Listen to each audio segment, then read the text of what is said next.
যেই দুইটা কারণে মানুষ রিজিক থেকে বঞ্চিত হয়, উত্তম রিজিক থেকে। সুস্থতা হচ্ছে হাই লেভেলের উঁচু রিজিক, বুঝছেন? উত্তম রিজিক হচ্ছে সুস্থতা। আপনি কোটি কোটি টাকা কামাইতেছেন কিন্তু আপনি সুস্থ না, আপনি কিন্তু পৃথিবীটাকে ভোগ করতে পারবেন না, আপনি পৃথিবীর স্বাদ পাবেন না। কিন্তু আপনি অল্প পয়সা কামাইতেছেন কিন্তু সুস্থ, আপনি সাবলীল, তাহলে আপনি পৃথিবীটাকে ভোগ করতে পারবেন। তাকান, আল্লাহ সুবহানাহু ওয়া তাআলা পবিত্র কোরআনুল কারীমের মধ্যে কি বলছেন? ওমা মিন দাব্বাতিন ফিল আরদি ইল্লা আলাল্লাহি রিজকুহা।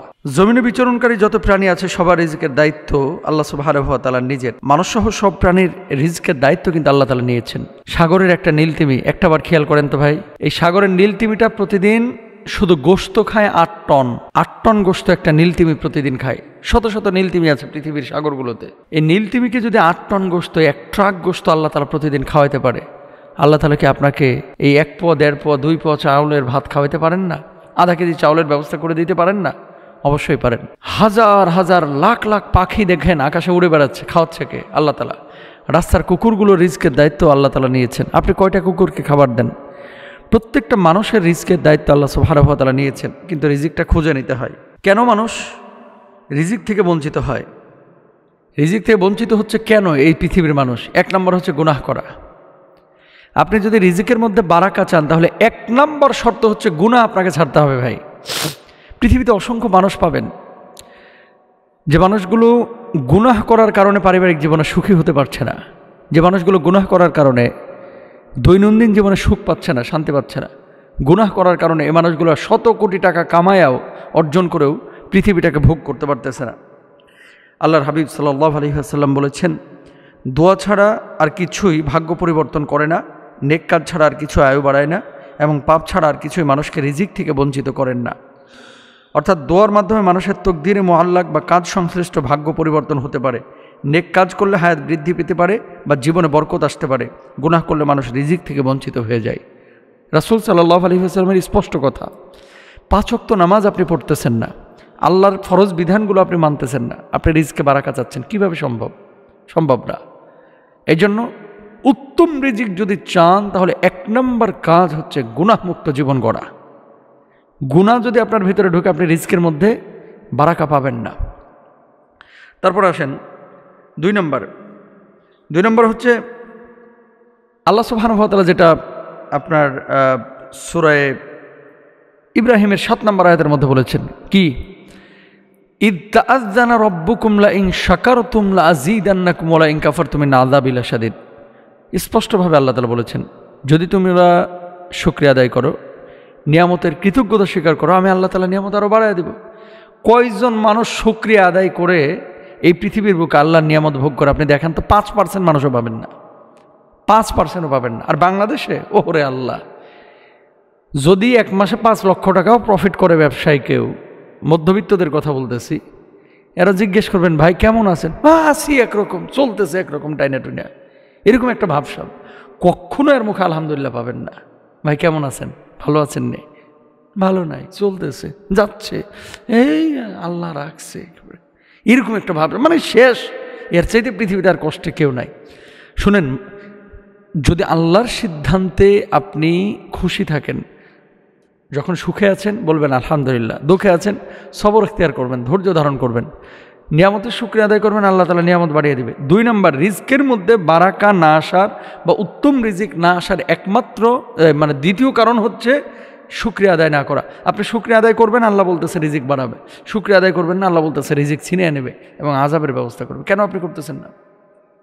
এই পৃথিবীর সব মানুষ সুখী হতে চায়, পৃথিবীর সব মানুষ সুখী হতে চায়, কিন্তু সুখ কোথায় এটা মানুষ ক্লিক করতে ভুল করে। সুখটা আসলে কোথায়? সুখ হচ্ছে অল্প তুষ্টিতে, সুখ হচ্ছে কৃতজ্ঞতায়, সুখ হচ্ছে সবরে, সুখ হচ্ছে আল্লাহর উপরে তাওয়াক্কুল করে, সুখ হচ্ছে মানুষের কল্যাণে কাজ করে, সুখ হচ্ছে যেটা আপনার নসিবে ছিল সেটার উপরে সন্তুষ্টি অর্জন করতে পারলে, এগুলো হচ্ছে সুখ।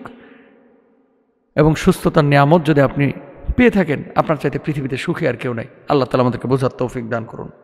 যে সম্পত্তি লিখে নিতে বাবাকে 8 দিন তালাবদ্ধ করে রাখলেন মেয়েরা। দেখে এই স্ক্রিনশটটা তিনি দিয়েছেন। মেয়েরা বাপকে 8 দিন তালাবদ্ধ রেখেছেন সম্পত্তি লিখে নেওয়ার জন্য। দেখেন, আচ্ছা, 8 দিন তালাবদ্ধ কেন রেখেছেন? মা মারা গিয়েছে সেই মেয়েদের অনেক আগেই, এখন বাপ আর একটা বিয়ে করেছেন। মেয়েদের ভিতরে একটা জ্বালাপোড়া তৈরি হয়েছে যে সম্পত্তি থেকে তারা বঞ্চিত বা মাহরুম হয়ে যান কিনা। আচ্ছা, কোথায় ঘটেছে? কুলকুঠি ইউনিয়নের সরৈগ্রাম থেকে তাকে উদ্ধার করা হয়েছে। এটা হচ্ছে আপনার নলসিটি উপজেলার ঘটনা। পরবর্তীতে প্রশাসনের লোকজন যেয়ে এই বাবাকে উদ্ধার করা হয়। মোশাররফ হোসেন তালুকদার বলেন, আমার স্ত্রী মারা যাওয়ার পর আমি মেয়েদের অনুমতি নিয়ে বিয়ে করি। দ্বিতীয় স্ত্রীকে নিয়ে নলসিটিতে ভাড়া থাকি। গত 19 নভেম্বর আমাকে ধরে এনে মেয়ের বাড়িতে তালাবদ্ধ করে রাখা হয়। জোর করে জায়গা জমি দলিল করিয়ে নিতে চেয়েছিল তারা। পরে আমার স্ত্রী জানতে পেরে ইউএনএ স্যারকে জানাই, তিনি এসে আমাকে উদ্ধার করেন। আচ্ছা, মোশাররফ হোসেন, তার মেয়ে রেবা আক্তার এবং লাকি আক্তার বলেন, তিনি আমাদের জন্মদাতা পিতা হলেও আমাদের সব কিছু থেকে বঞ্চিত করেছেন। দুটো বিষয় এখানে।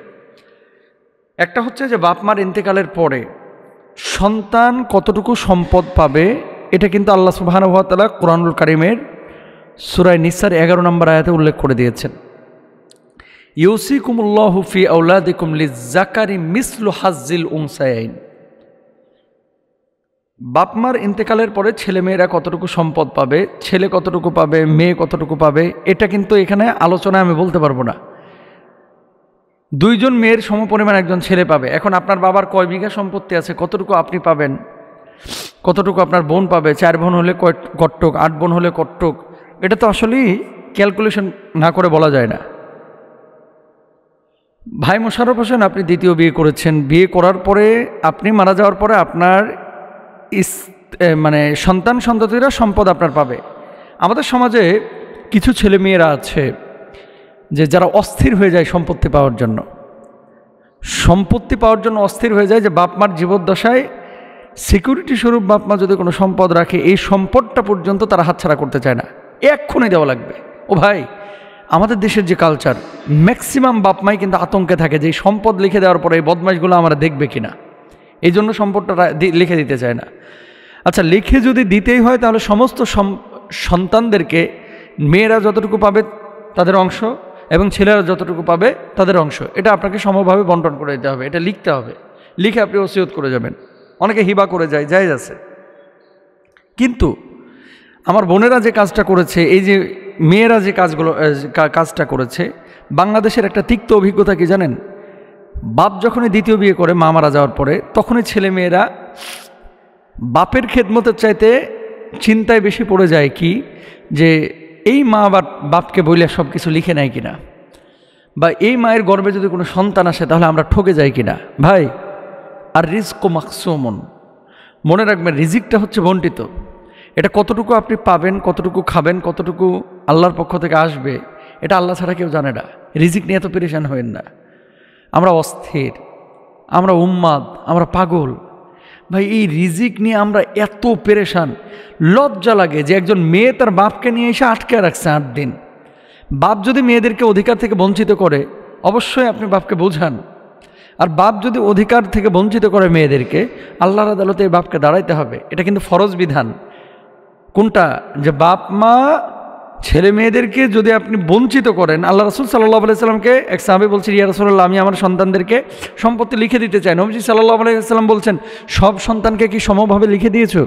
কয় না, একজনকে একটু বেশি দিতে চাই। আল্লাহ নবী বলতেছে, তাহলে আমরা সাক্ষী বানায়ও না।